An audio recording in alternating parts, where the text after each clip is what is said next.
So I want to talk about this game I've been playing recently called Tomorrow MMO Nuclear Quest. I guess it's been out for a few years, and the developers keep pushing out new updates. And I just somehow found it. I guess they're doing a new marketing campaign, and the ads finally hit my feed. Anyways, this game is positioned as a grindy loot and shoot survival MMO in the vein of Rust. Tomorrow is unique in carving out this niche on mobile platforms. It's pretty cool. I haven't seen many other survival MMOs like this on mobile, but I may be missing them. So if you know about those games, please tell me about them in the comment section. However, while the game has a lot to offer for fans, it stumbles in several critical areas that frustrate me personally and probably would frustrate other new players to the game. So let's get into it. One of the first things that stand out is the above-average graphics. So the game offers a detailed post-apocalyptic world without sacrificing performance, at least for me, since I'm running the game on my Red Magic 7S Pro, which isn't the newest phone ever, but it is a gaming phone and may perform better. So your performance may vary, but in my opinion, the graphics are great, FPS is pretty good, and yeah, you're getting some of the gameplay footage on your screen now. So there is a balance between visual fidelity and frame rate stability, and it's pretty impressive, especially given the complexity and how big these worlds are. But, and there is a big but, there is quite a few downsides to this game. And sorry if I feel like I'm just complaining about the game throughout this video. I think a lot of the positives, I'll try to touch on the positives at the end, but first I just want to get through the sort of the problems I found with the game. And first up is the tutorial. You begin at your private base, right? So the game, I feel like it doesn't do a good job communicating with the player that this is just a tutorial and there is actually multiplayer in this game. At first I was like, I downloaded this game and I was feeling like, is this just did the game lie to me? It's not really an MMO. I'm just kind of base building, fighting some zombies, collecting resources, but there's no other players in this game. And of course, as you go through the tutorial, you go into the other maps outside of your base and you realize that there is PvP in the game. But the game kind of failed to communicate that. And I feel like I almost deleted the game. Like I played for 20 minutes and I was like, kind of boring. I'm just by myself here. And I almost deleted it. But I kept playing and I discovered the depth to the game. And I just noticed, like, I'm an experienced gamer, so the tutorial is pretty easy to go through, but I did notice a lack of specific task indicators in the tutorial.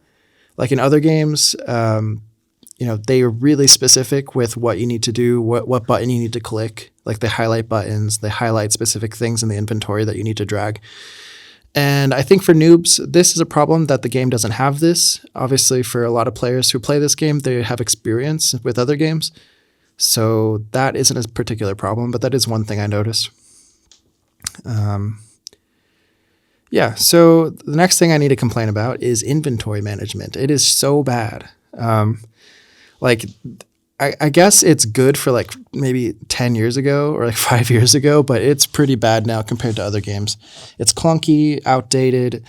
Moving items requires dragging and dropping them into slots manually, which feels really slow and super time consuming, especially for players like me who are used to games like Arena Breakout, where you can just tap something, like you tap the item you want to move and then you tap the inventory slot you want it to go to and it just boom, like the item moves there. You don't have to drag and drop shit.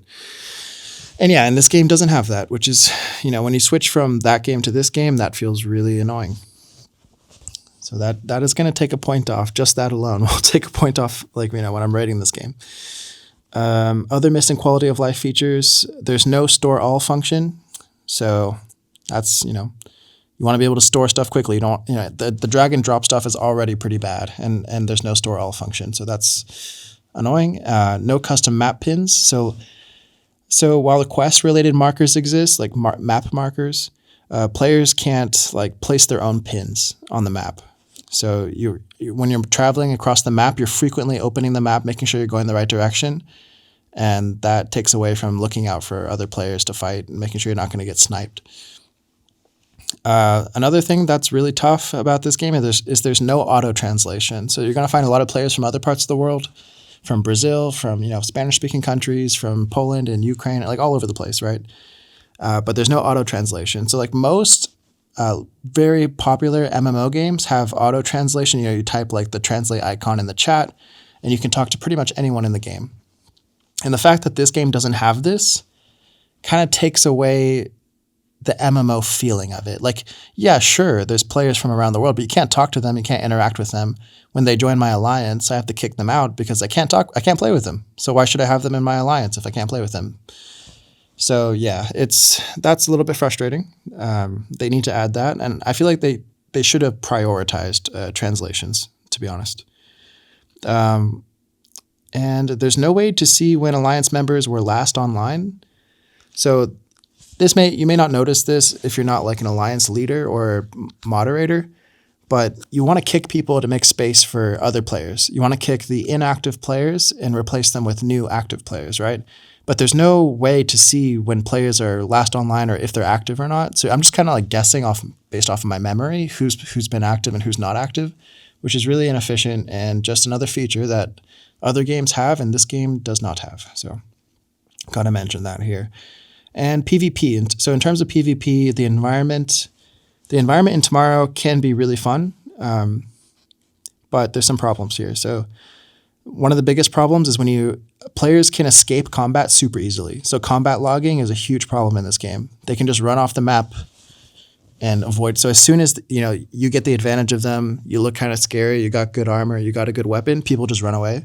And as soon as they get to the edge of the map, they teleport and they're gone.